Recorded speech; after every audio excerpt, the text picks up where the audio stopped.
So I'm gonna dive right in because I realize, yeah, there's a lot to cover. With these things specifically, I tend to kind of overdo it and over prepare. So I'm gonna get as far as I can within the span of about an hour. I understand if you have to leave, no harm, no foul.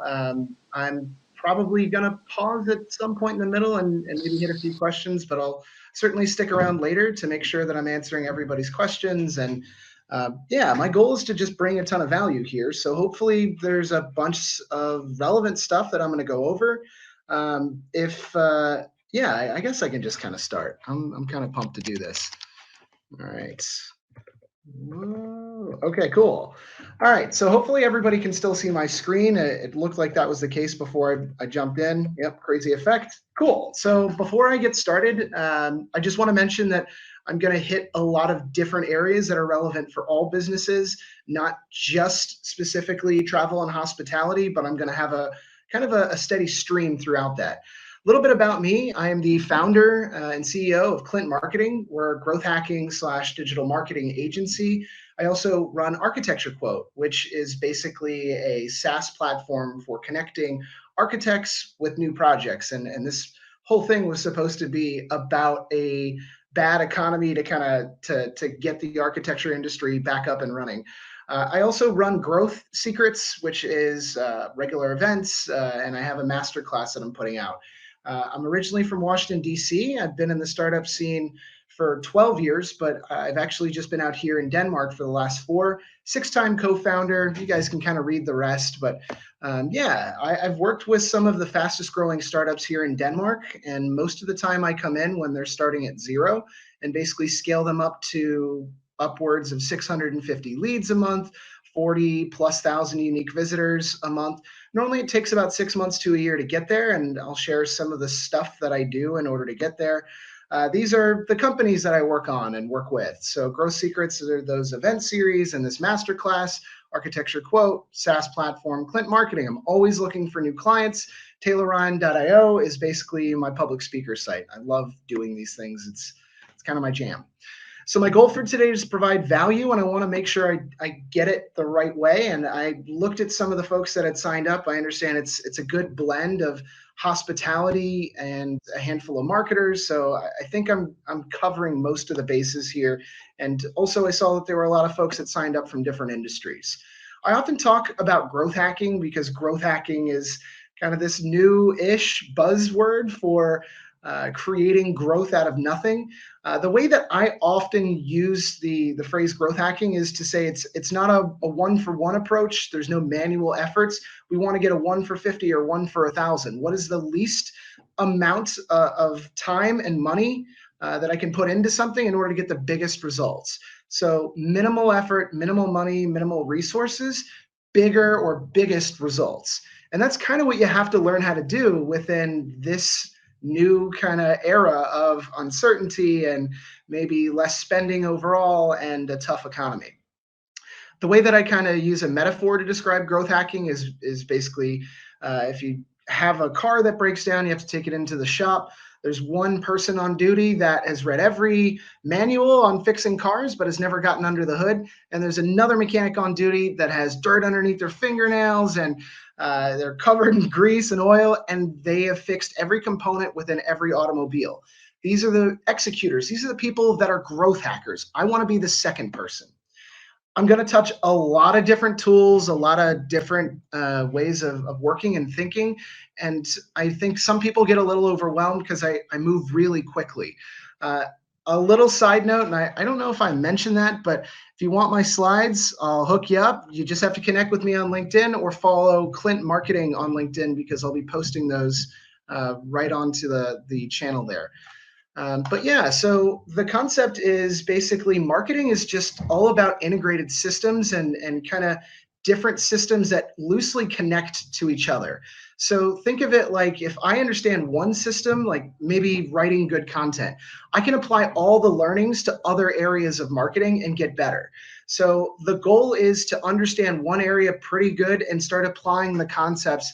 And you'd be surprised how fast that goes. It's yeah, I don't know. I can talk about that for hours, but I know that I'm limited on time. So let's dive in. This is kind of the stuff that I've been excited for. I spent like 12 hours this weekend crafting this, and I know that I went way too deep. I have 118 slides. I'll probably get through about half, and then I'll stop. So let's just take it from there. So this is a recent report that came out. Deal Room is a meeting booking app, so they're definitely affected by this because they're all about events. But they put out a really interesting graph that basically just shows travel, advertising, retail, and mobility has hit the hardest in terms of where the economy and where the spend and all of the new deals were coming from. And another graph to kind of bum you out. So this is part of Gartner's research program. They connect with a lot of C-level folks and send out surveys. I can only answer a handful at a time, but they were asking everybody basically what is going to be the biggest impact within your organization due to COVID-19. What do you see the biggest kind of area of problems, I guess was more or less the question. And everybody's saying it's sales, growth, and basically everything's kind of slowing down. Nobody's buying, which is true. I'm seeing that across all the channels for both of my startups and of course with my clients. So everybody's reaction is kind of this. It's like, oh my goodness, like like the world's ending. And the reality is, not quite. And I want to kind of shine some of the light on where this goes. Like, where do we go from here? So what do all of these companies have in common? These are some pretty large market leaders across different sectors. I tried to peel out a couple more that were related to hospitality, travel. If you couldn't tell, these are all the companies that started during recessions and became market leaders. So obviously there's been more than one recession in the history of the world. That shouldn't be a surprise. You can see that there's some market leaders here that started during the 2008, 2009 giant, the Great Recession. This is not the first time that business has encountered something in the way of, a dip. And so there's plenty of room for growth for small players who have no budget whatsoever. So companies that are somewhat established and have at least momentum stand a much better chance to scaling. And I want to go over why that is and how that works. But as Carlos had kind of mentioned before, I think it is interesting, and I'll go into some of the points that I absolutely agree with. The first one is kind of, if you had a time machine and you can go back in time to tell yourself at the beginning of the last recession, what would you say? Would you say something to the effect of, keep on going, partner? Or would you be like, dude, take all of your money out of this bullshit, stop doing that, and start making an effort on these three things? And by the way, invest, in Tesla, Netflix. There's no time machine out there, and that's not what I'm offering. But I think that there's a lot of really interesting ways to look at this. I really want this GIF to go because, hopefully you can still see my screen. So I look at this as kind of a tsunami. So when a tsunami hits, just before that wave crashes, you see the drawback and the entire beach basically recedes. That's where we are right now. This giant wave that's coming is a bunch of people that are going to start spending like crazy because they've been cooped up. It's also going to be a lot more opportunities at businesses that are finally getting back into the market. So what we have is this giant drawback. This is our chance to really prepare for what is a crazy big wave. And by the way, the rebound's coming. And if you have any access to any kind of search in Google Trends, you can see this. ComScore put out a report that said, hey, people are actually starting to look at airlines, and not necessarily because they're bored and doing nothing. It's because people are already looking to book summer vacations now, assuming that things are going to be opened up. So chill out, it's all going to be fine. So a few lessons from 2008 that I think are really important and insightful is touching some of the areas and companies that are related to the folks that signed up. So this was a report that was put out by Deloitte talking about the airlines and how they kind of managed this whole situation. So here are the best results from the best airlines that basically came out of the recession almost unscathed or the least of all their competitors. The first thing that they did was consolidation. Pull out of shit markets. Stop putting money into things that aren't going to bring you money now or in the future. This is not necessarily the time where you need to scale down. I'm just saying don't continue down pathways that are unproven and haven't been proven for a long time. I focus on the markets that are continuing to work personally, and that's actually proven to be really nice. And also enhance efficiency, and I'll go into kind of what that means later. There's a lot of unbundled and bundling services. I'll talk about that stuff later, but this is where you start getting a lot of the gimmicks. Bags fly free, that was Southwest. Purchase more planes. This is why our bailout money went right into their pockets. Because when there was a premium set on airplanes, they were really expensive, nobody bought. But when things were dirt cheap, everybody started picking up stuff and saying, hey, cool, can we afford an entire fleet? And that's how a lot of the, it was Delta and two other, I have the stats in here. I'll pull them out another time. Delta and Southwest did that in terms of their fleets. There we go. And data integrations. Data integrations were super important. And that's how a lot of the cookie-based targeting kind of came out of 2008. A lot of really interesting abandoned cart platforms came up. And of course, our giant bailout. I don't know, I like my GIFs, so I'm going to continue with these. For the hotel sector, so how did hotels fare in 2008? Obviously, not great, but some hotels shut down their worst performing locations. Again, consolidation on markets that weren't working to free up capital to continue to have some runtime. They embraced a lot of long-term and franchising contracts, which allowed for more sustainability and less risk on their part. That also gave owners a bit more skin in the game. And obviously, if you own something and it's a franchise, those perform a little bit better.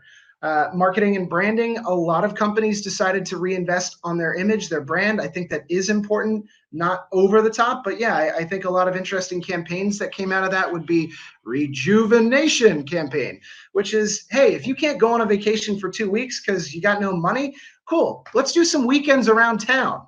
And this is exactly what Carlos had mentioned. The local play is there. And so a lot of people might book one international trip, and during the year, they probably had 2 or 3 big vacations. Now it's just 1 and 2 or 3 local plays. So this is where your game's at. If you're trying to get people within your own country to take you up on your vacation home or whatever it is that you're selling, this is where it's at. I think upgrades and new technologies and amenities was a huge jump in 2008. Put a little picture of the robot waiter thing. I don't know how much that worked, but a lot of folks did invest heavily on updating their spaces and making, the accommodation look a hell of a lot better. People invested heavily on photography and making sure that they actually had great pictures to back up a lot of the nice amenities and the things that they really are proud of. And it makes sense. That's how people are. They're super visual. And then, of course, again, it's data integrations and user experience, loyalty offerings, which allow for a lot more targeting and optimized websites. And I'll go into that stuff. Again, connect with me if you want to get that report. I'm happy to send it out. So the best strategy wins after 2008 from kind of a global perspective. Companies grew a lot faster by picking up next generation talent. So working with more technical folks, and a lot of companies right now are doing this, where they're like, hey, by the way, the old fart that hasn't brought any value to us, we have an excuse to fire him. And that's really messed up. But the reality is that's happening at scale. You can hear all kinds of news reports about people getting fired by 150 at a time via Zoom call. I hope that hasn't happened to you, or you don't have to do that. I think you could find a little bit of tact between doing it that way. But yeah, one of the big things that I absolutely believe in is use data to make better decisions. Stop using your gut instinct. Stop using the sniff test or the feel. You should be collecting data, and that's what both of these graphs are all about, is basically collecting way more data on stuff that you can do something about. If you don't know how to do that, I'm going to go into a couple of different ways, or holler at your boy, hire me. I build marketing tech stacks and allow you to measure everything. Operational and strategic flexibility is basically how can we innovate to new business models? How are we flexible with our current models and strategies?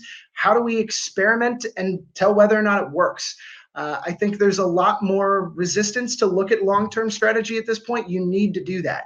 Customer loyalty is number one. So that means What can we do to make our customers happy? That should be your focus. And then segmenting the different customers that are your best customers and finding more that are like them. Incentivize people to get into these loyalty programs, and I'll show why they're so important. I'm going to do that later, but this is actually really neat. I found a couple of different people that put out some really high level understanding of where budgets should go to. And this is a screenshot of one of the really fascinating reports that basically says this is the winning strategy across dozens of different companies. So where are you increasing your money? Marketing, research development, new products, or new business models. Relative price, I don't think you should be dropping it significantly, and I agree with these guys. Customer preference, I think that from the standpoint of continuing to focus on your customer, you should continue to provide value or continue to do a really good job over serving your customer. Admin, cut those guys, they're useless. That means your HR department that sucks and super old, get rid of them. Fixed assets, so if there are things like again, facilities or places that aren't bringing you money, consider cutting it and getting rid of it. Working capital is something that obviously you don't need to hold on to right now. You should consider spending a little bit more in order to get out of this unscathed. Here's what that looks like in terms of spending. So this graph, I have my cursor. This graph shows basically the folks that maintained a similar budget or spend over the length of years following the Great Recession.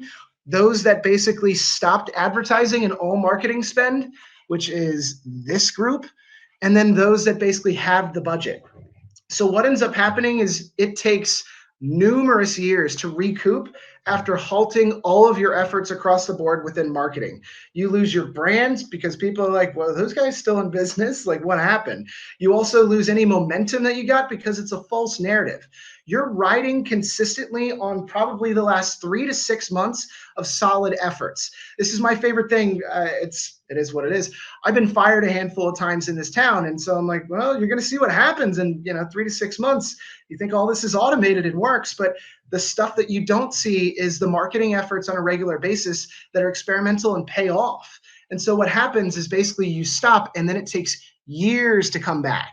Years. So those that are spending more money now, I'm not saying spend heavily on paid campaigns. I'm saying spend money on partnerships and a lot of the marketing stuff that actually is working. Not unpaid yet, because I can show you so many different graphs that say people aren't buying anything yet. But the reality is, if you halt spending and go zero with your marketing, you're gonna take years to catch back up. And I think we'll see the same thing with this recession. So in terms of where to spend your money, creative content is where it's at. I think there's so much value in putting out amazing content that's valuable and relevant. If you're trying to get people to come to a hotel, there's all kinds of really interesting ways to kind of play it up. Video production is kind of, I think, your medium and visuals, but it's neither here nor there. I do a lot of presentations on content. And one of the biggest issues that I find, I did a presentation for an hour and a half on why AI generated content is going to take over. It's because most people put out useless shit. Most people put out really dry content that isn't supposed to drive or do anything, isn't bringing any real value. It's just because the boss said so. So I think what you need to do is figure out what questions people are asking, what people want to see, what customers really enjoy, and focus on that. And I can go into that stuff later, but it's all kind of fun. Stop spending money an exorbitant amount of time on social media. It's not working. I did another presentation for a better part of 30 minutes on why organic reach on social media is basically dead. That means anything you post from a company page is basically going nowhere. So let me show you this. If you've never seen this, it might be kind of novel. This is a click farm in China, and this is just one of hundreds. And all of those are virtual phones. These are real phones. And what it means is basically when you have a campaign and you go through, I don't know, some of the agencies that are supposed to be getting you something in the way of engagement, these are viewing and then, oh, sorry. I was like, who's talking? It's this thing. Yeah, these are basically look-alike people, and it's not real. It's all bullshit. It's all fake. And unfortunately, that's not going to change after the recession, before, or during.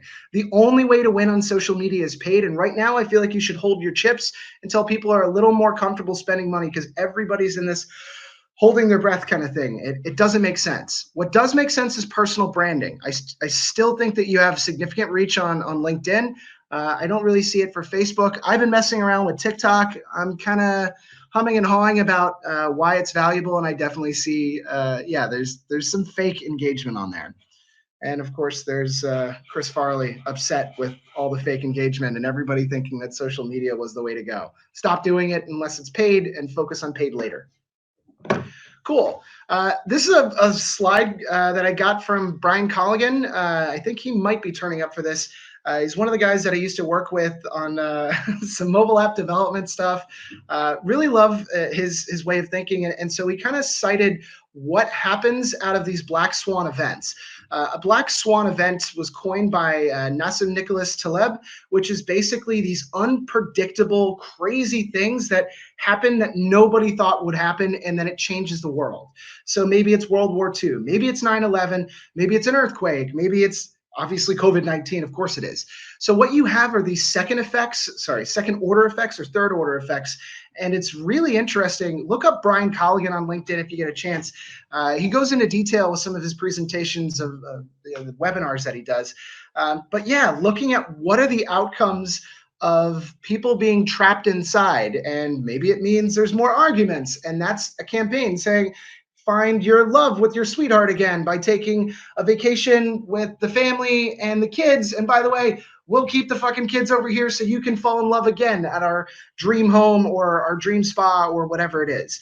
Those are different ways of taking an unfortunate circumstance and targeting people for hopefully something in the way of, success. Basically new marketing strategies or businesses based off of all of us experiencing this super negative thing. Startups that won the last recession. And I think a lot of the names on the left are very familiar to a lot of people. Some of the biggest winners on the right, these were listed by the top 20 within Forbes of companies that you never heard of that won during the recession. They're all data enrichment and data marketing centers. So basically figuring out how do we pull more user data and make inferences or conclusions based on the data that we see, which means in 2008, people are like, man, we got to get smarter with our targeting at this point, because right now we're just doing shotgun blasts and we need to really start doing the sniper rifle. Or the other analogy is start spear fishing as opposed to using a giant net, because we have to go after people with absolute knowledge and focus. And for those that don't know, and I think it's pretty common knowledge, Airbnb scaled super quickly. So did Uber, because people were using their existing homes or existing assets to rent them out. It put another stream of revenue when people were tight on expenses. And so we have to figure out different and unique ways of doing that now within either our own businesses or our own lives. So I wanted to show real fast, I'll go through this. I realize most people aren't retail related here, but I think it's a fascinating study. This is Best Buy. So for those that don't know Best Buy, they're a big box store. They sell all the electronics under the sun in the States. It's just a giant facility for selling electronics, basically.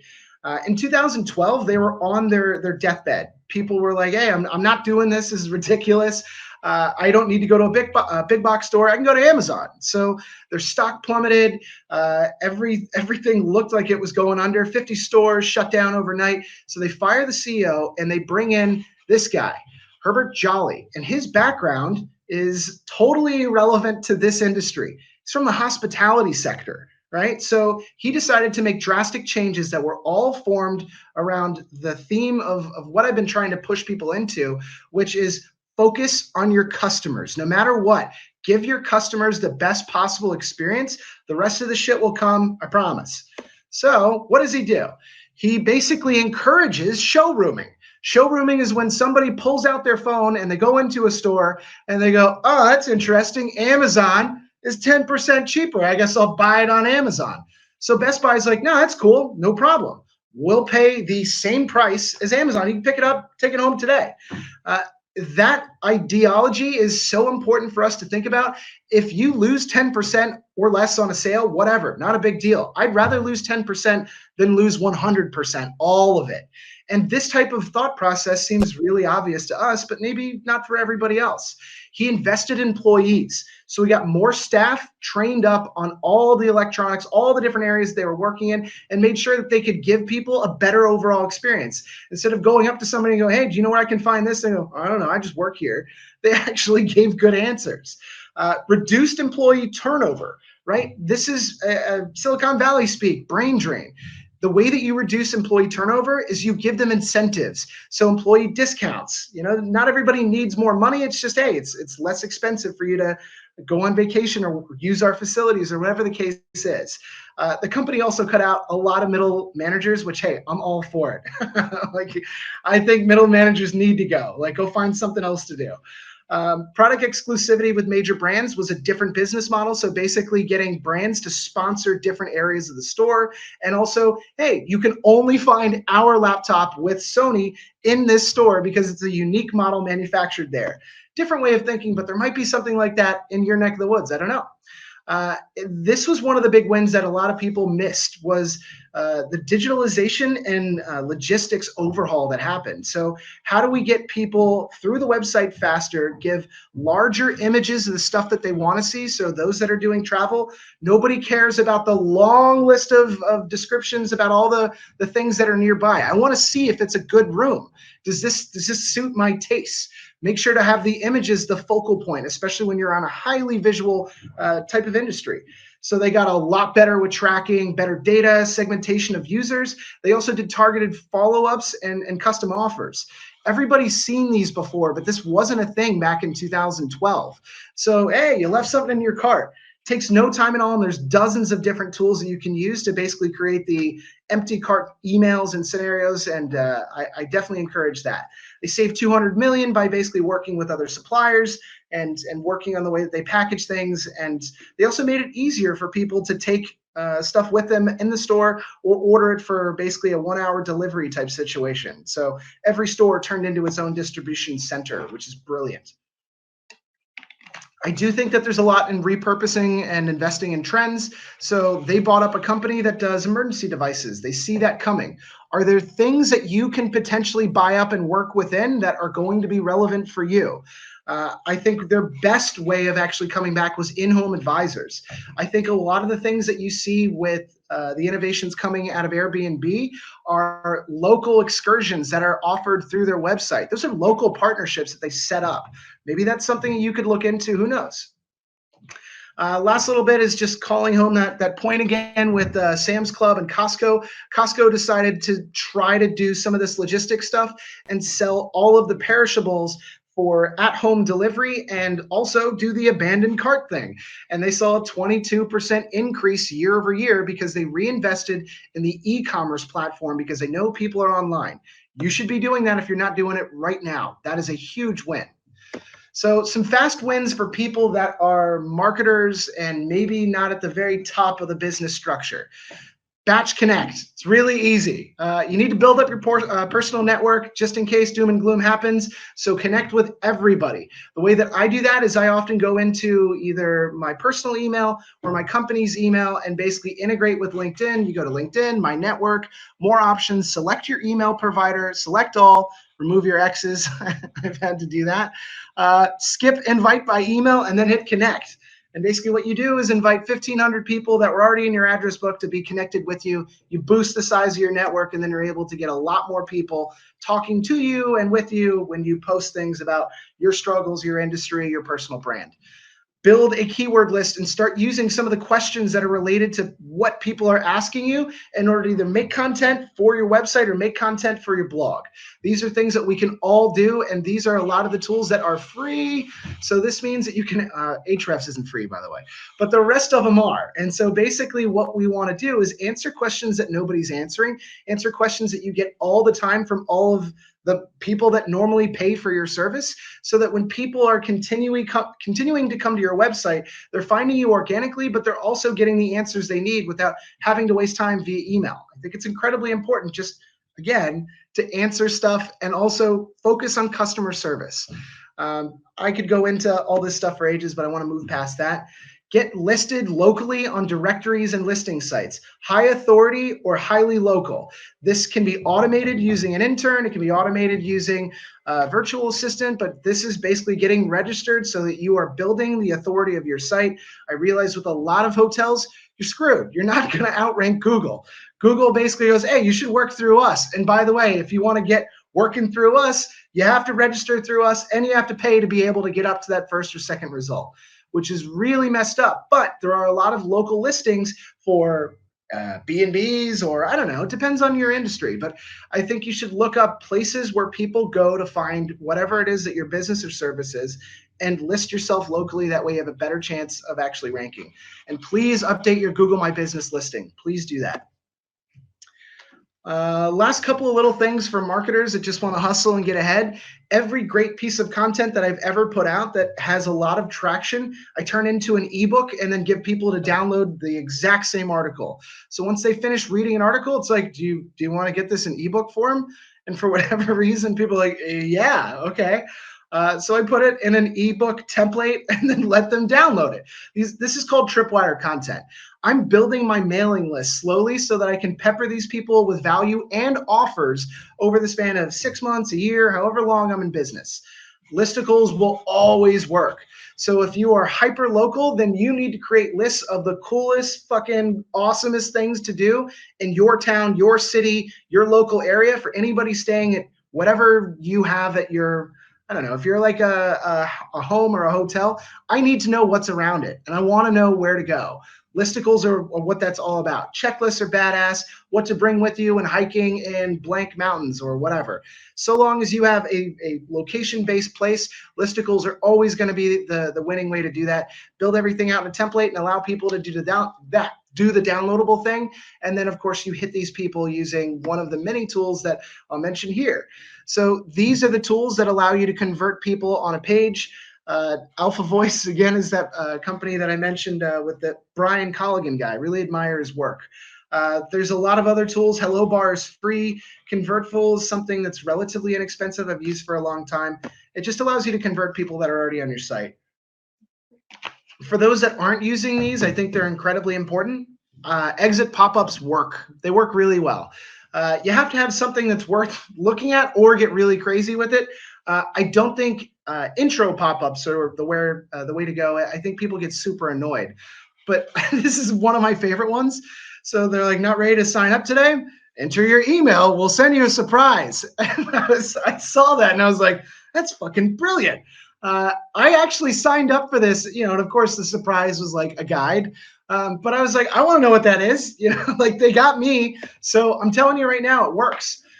Some of the other things that I think would be incredibly helpful if you really want to get structured with your approach is double down on SEO so that you're coming up more often with search. I tend to color these inside of a Google Sheet, red meaning hard, yellow meaning medium, green meaning easy, and basically focus on stuff that's related to my niche, related to my area, related to my topic or top phrases that people use to search for me. I narrow down to 10 to 30 really key areas. And then my goal is to focus on building amazing content around those top phrases. And that's it. It's really not that hard. Cool. Last little bit is probably like SEO 101. One of the biggest reasons that sites aren't ranking right now is because something isn't right. So either none of your pages are indexing, there's no robot.txt file, your site speed is dirt slow. These are things that you can find out really fast. So pick any one of these and see what insights come out of it. They're going to tell you what's wrong, which is really cool. It's like reaching out to an automated expert that goes, well, here's your problem. You don't have any H1 tags and all your images aren't optimized and there's no alt text. That's free. Like all of these give you like a freemium version of that. And again, site speed. Site speed is one of those things that's like 50% of all SEO. So if your images aren't optimized and your site doesn't load quick enough, you're not going to get served up on mobile. And if you're not getting served up on mobile, that's half of all search. So Google's like, throw them out. Don't let them rank for anything. So if this is a problem, come talk to me. I'm happy to fix this. But Jesus, this is like the easiest thing in the world. You can measure it right now. Go to Pingdom or look up Gmetrics and type in your URL. And I think you'd be surprised. maybe you haven't checked it out in a while. Your site could probably be slow. And image compression. If you are in a highly visual industry, which is what hospitality, travel, and all these other kind of experience related niches are about, then you need to optimize your images yesterday. So that means you need to pick one of these tools if you have a WordPress site, or you need to jump on Cloudflare and start to compress all of your images so that it doesn't take 20 seconds on mobile to load, because you won't rank. Last little bit is competitor discovery. What are the Joneses doing? What are the people that you want to leapfrog over, and what are they doing right? You can figure that out pretty quickly using a lot of these different tools to either discover who they are using Ocean or SimilarWeb, or figure out what they're doing better, which is probably SEMrush, SpyFu. Even Alexa is actually not bad. SimilarWeb's okay. Those work really well, and I always look at my competitors to say, oh, that's interesting. They're getting links from those guys, or how'd they get so much traffic on here? It allows you to kind of uncover things that are unknown unknowns. Last little bit with competitors, if we're talking about the paid space.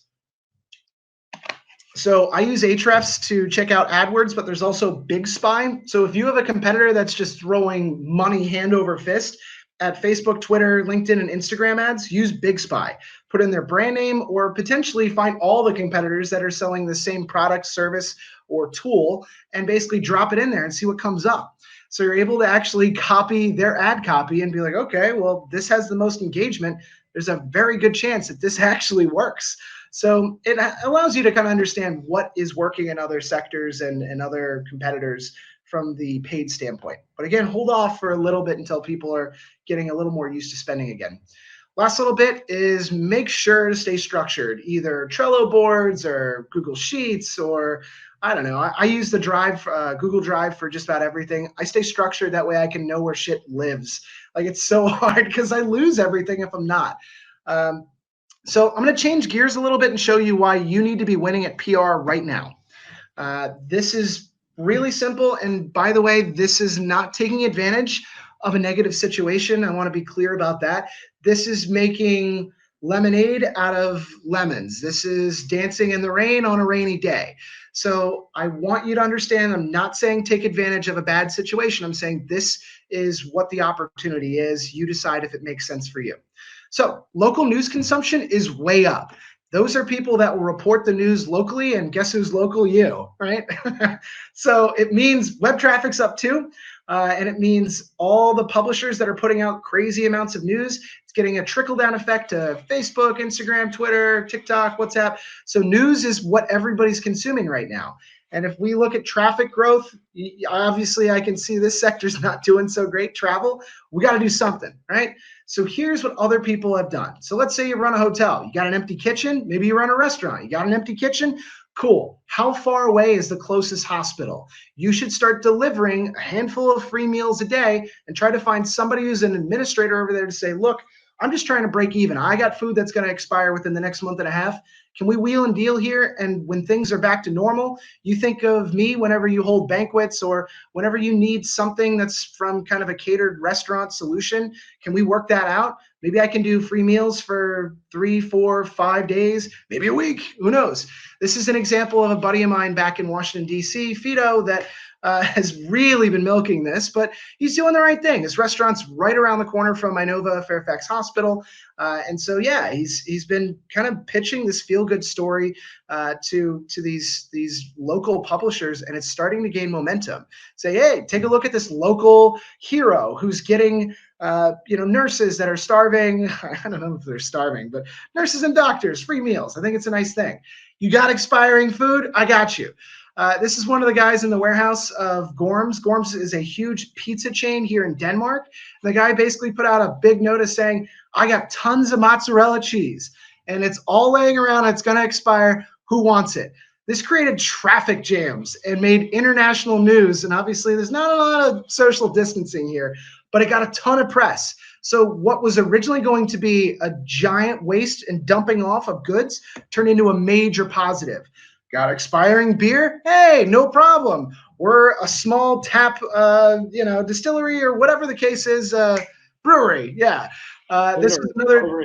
Sorry for interrupting. I just wanted to notice you that the time is a bit running over, and there's a few questions before people might drop out of it. So maybe you could go in and have a look at those. no problem. Let me see how I can stop sharing my screen for a second, hit some of these questions. It's a good call. Thanks for jumping in. I get carried away, as you might tell. Here we go. All right. So, questions. Where would I see? Maybe you can read the questions that you saw. Sure. This one is from Alan. He says, in the view of the 9/11 crisis, we saw how the travel, especially the entire airport experience, changed forever. In post-COVID times, are we now leaving all the ownership-based models over to a subscription-based model? Ownership-based models over to subscription-based models. I imagine that this is related to what, timeshares or something related to individual hotels. I think I covered elements of this. I do see a fair amount of people leaning into franchising. The reason that franchising takes off after a recession is it mitigates risk. So if you turn over partial ownership, which also means partial risk to new locations, it means that often the franchisees foot the bill. If we're talking about, maybe somebody responded to that. No, if we're talking about essentially a subscription model versus like a ownership model for selling homes, I don't know if that necessarily is what the question is, but I think that's a completely different business model. So I hope that answers it, but I didn't fully get the question. I'm sorry. Thanks. And second question is from Xiao as well from in Portugal. All this info is based on big companies, but considering small companies, small hotels, or a company with 10 apartments, which is the majority of these people on the call, what will be the best way to improve our business during and after this crisis? Yeah, that's a big part of what I was trying to launch into, and I definitely suggest staying around. That's making lemonade out of lemons. So, what are the existing resources that you have right now that you can make use of before continuing to lose money on basically inaction? And there's a lot of cases of this where it has panned out. I think one of my favorite innovators that are really interesting are, I know it's a big company, but it's Domino's. So like Domino's experiments with everything. And so if you're able to offer as, I don't know, a small restaurant, a lot more services in terms of, yeah, we'll drop off, I don't know, like we'll drop off groceries as well. You tell us what you need and we'll get it. That's a new revenue model that of course you have to experiment with, but yeah, you might end up having an opportunity there. If you stick around, I'll touch on a lot of this stuff. So, yeah, stay put and hopefully I'll get to it. Thanks. And one last question from Thomas here, who says it's a really interesting presentation. But his question is, what is your thoughts on employer branding in the current situation? Yeah. So in terms of employer branding, I think that there's a couple of ways to answer that. So from the standpoint of branding as a company and looking like a great company, that's exactly what I'm going into right now, which is basically talking about how do we come out of this saying, look, this is what we did when everybody else was holding off on stuff. The owner of the company was handing out, all these boxes of mozzarella and making sure to keep employees working by generating new business models. And the maids were now using the laundry facility to make sure to wash all these sheets for the hospital because they were overrun. That kind of stuff actually really is part of branding. So yeah, I think it's a major part of it, and I think you need to continue to pepper it in, not on a daily basis, but keep people aware that you're still around, be thoughtful about it, and continue to bring something in the way of value, not necessarily spreading doom and gloom, but saying, hey, look, we're here with you and we're supporting you and that kind of stuff. I promise I'm getting to a lot of these things. So if I can jump in, then I'm happy to, yeah, share the rest of it. And I understand if people have to go. It's totally understandable. Yeah, just the duration was set to 1 hour, so it's understandable that people are leaving. And also there's a question, will you send the presentation by email? I think you covered that in the beginning, that you can connect with you on LinkedIn or via email, and you'll... Yeah, connect with me on LinkedIn for sure, and I'll put that into the chat. Cool. But yeah, I understand, people have other things going on today. It's totally understandable. Cool. Should I Should I continue? Is that all right? Yes, absolutely. I think as long as people are still here, and we should continue. Cool. All right. I'm going to try to race through a good portion of this. I'll get us through, the next kind of 20, 30 slides. This is really about employer branding, and I think is super relevant. So it's not even, hold on. Here, yeah, this is where I left off. So from current slide. Does that work? All right. Well, I'm just going to move. So, this was a story about a brewery that basically the beer was going to go bad, got rid of it. So, that's really annoying. So, this is what would happen, and this might be answering that earlier question. What happens if you have empty rooms? So, Hilton and Marriott saw an opportunity. This is huge for press. And of course, they release we are opening up our rooms for all these hospital workers. So it's nurses, doctors, and anybody else that is just, running rampant and trying to get a place to stay and crash and then get back on the job. This is huge for PR, but the reality is those rooms were empty anyways. So I'm sure they're getting something in the way of a contract out of this and a kickback, but it sounds really nice. And by the way, you're never going to stop hearing about this for the history of Hilton and Marriott. Remember COVID-19? Remember who was there for everybody? Yeah, it was Hilton and Marriott because we care. So that's what's coming. So if you have rooms, there's an opportunity there to put it out to the news and say, hey, local reporter, I can't figure out how to get the word out, but this is really important to me. My cousin is a nurse and my brother is a doctor, and I want to make sure that people know they can get free rooms. Here's another angle. Hotels urged to make empty rooms available to domestic abuse victims during lockdown. That's a feel-good story, and I guarantee you anybody that actually is sitting at a news desk will cover that so long as you make it a little more vocal, which means you need to find the email addresses or the tip line of every local publisher. And you can do that pretty easily by just doing a few Google searches. You're going to get high do follow backlinks, which are huge for ranking in the future, but it also allows you to kind of put out the word about how great your brand is and how you're helping others that maybe are less fortunate during this time. I really think this is a huge win.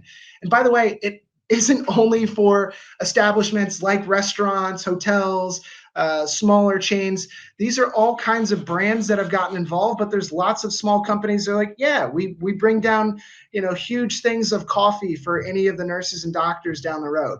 This is, again, a PR play, but it works. Europe car, like, yeah, we're renting cars. We have no people renting our cars. So they're getting covered in a bunch of other amazing magazines and newspapers for saying, hey, if you're a nurse or a doctor and you need a car because maybe yours is in the shop or broken down or whatever, we got you. Good Morning America has highlighted tons of brands that are doing this. It's all across kind of every major publisher. These are the feel-good stories. People are tired of hearing super negative things. Give me the human interest story. Give me something that makes me go, oh, that's nice. And that's what these are all about. Like Uggs, okay, sure, why not? I guess nurses and doctors need boots. There was also like the Boston Red Sox did a huge thing. That's a whole different play, but I think there's an opportunity there. So in terms of discounts that are available for anybody that's really looking for a way to either find cheap tools or cheap opportunities to use really high-level, enterprise-level tools, check out Aidtable. Aidtable sprung up out of nowhere, looks a lot like Airtable in terms of the layout, but it's basically listings of different companies that are offering solutions for those affected by COVID-19. So pretty much anybody that's in this call is they should be going there to see what you could get out of that. Another website I saw, Clarity Wave, I don't know too much about them, so I'm not going to vouch for them, but there's that. Luggage Heroes said that they're actually putting together a really cool deal site. I think you're going to find that everybody wants a deal.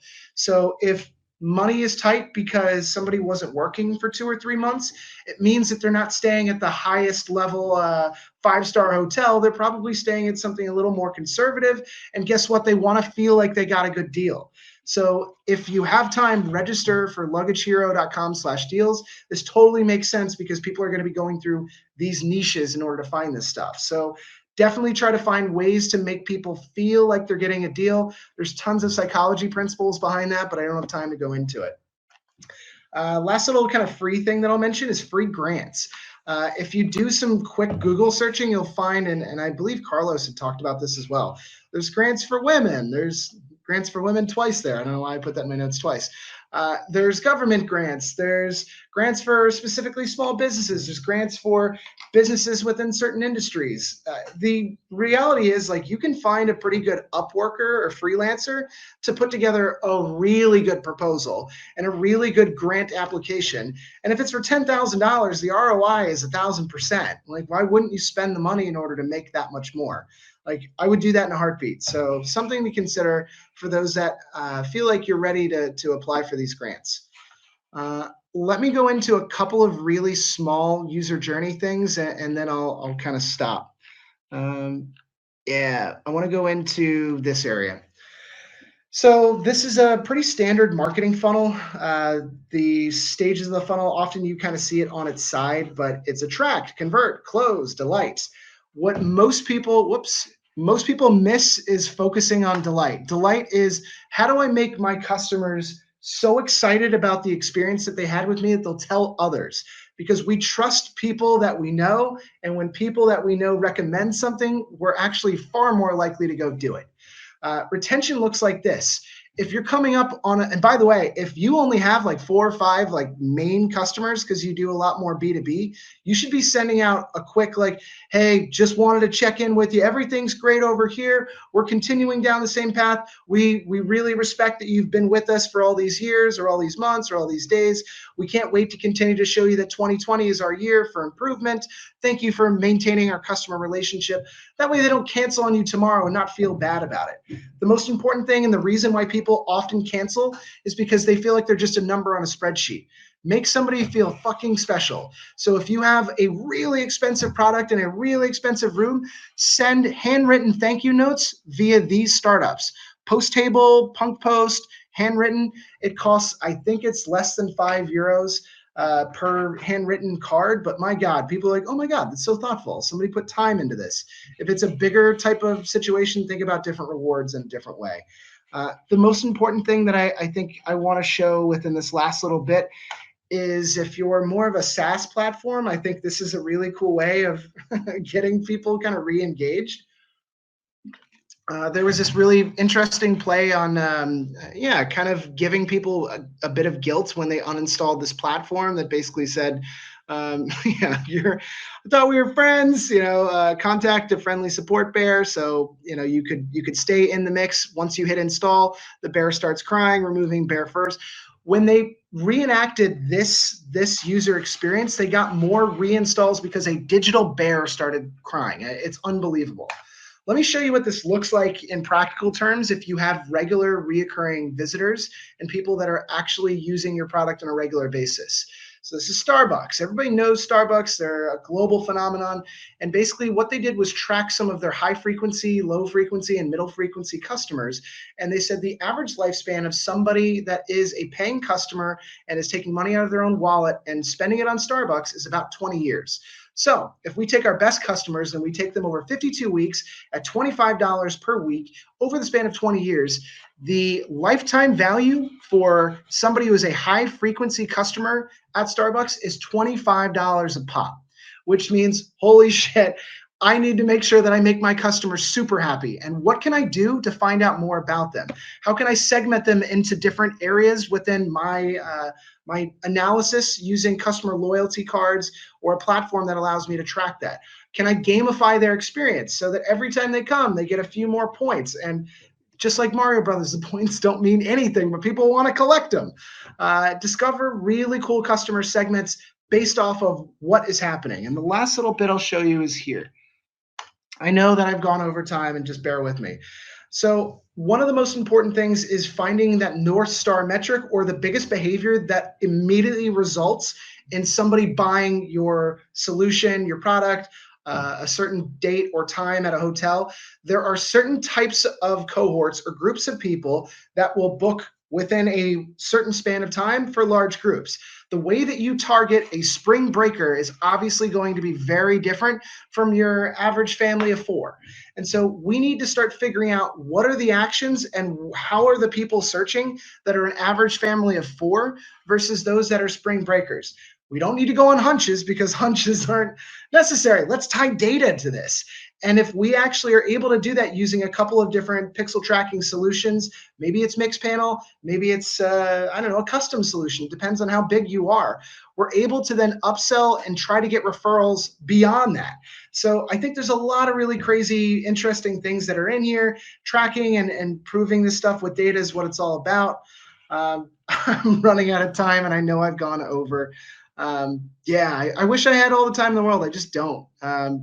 I don't know. As you can see, I really dig this stuff. This is kind of my jam. I work 7 days a week to really kind of get in and feel things out. It's been a real pleasure actually researching a lot within hospitality and travel. And yeah, if anybody wants to connect with me on LinkedIn, I've added my LinkedIn URL there. If anybody's looking for marketing services, my agency is called Clint Marketing, and yeah, we've really been growing actually over the last probably 6 months.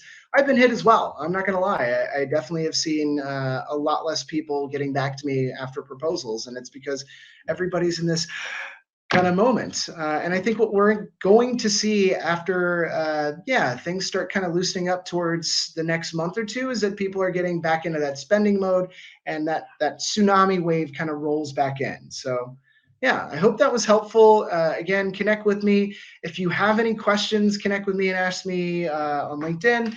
I got about 9 minutes left before I have a call, so I'm happy to take questions if anybody has something. Otherwise, yeah, I'm breaking a sweat over here.